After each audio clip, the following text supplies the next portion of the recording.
And so if you're like, Kellyanne, I have done all of the things and still feel like I just am not moving forward in my business, in my life, in my love life, understand that we create inner structures to keep us safe.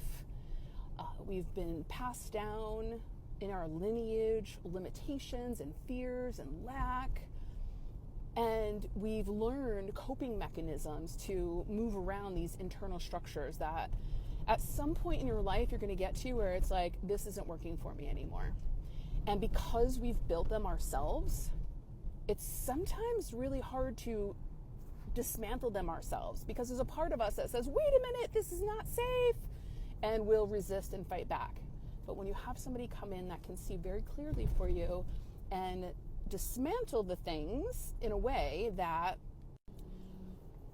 the inner structures, meaning the energy of these limiting beliefs, the frequencies of lack, limitation, victim mentality, the ways that we've been conditioned, we can dismantle those with ease when we get right to the core of where it is. Like if you think about a dandelion, right? If you just like try to clean up your yard and you're not pulling it from the root, it's gonna pop up again.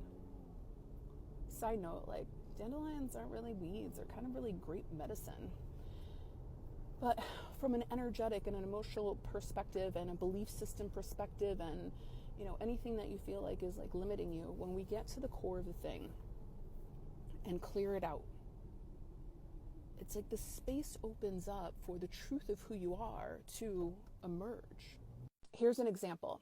I'm working with a woman. She's an amazing coach. She's written a book. She's on her way to like start launching it. And when I first brought up to her about embodying this identity of a New York Times bestseller, so much like resistance and, body sensations and everything. We did a session where I traced that there was an energetic frequency in her womb, right, where we create from, in her womb that was traced back her lineage of her grandmother going into a state of shock. This shock got passed down to her mother, and then it got passed down to my client. I cleared that energy out with her. The very next day, and excited, enthusiastic, making plans about what she's going to do when she goes on her book tour. It's fucking magic.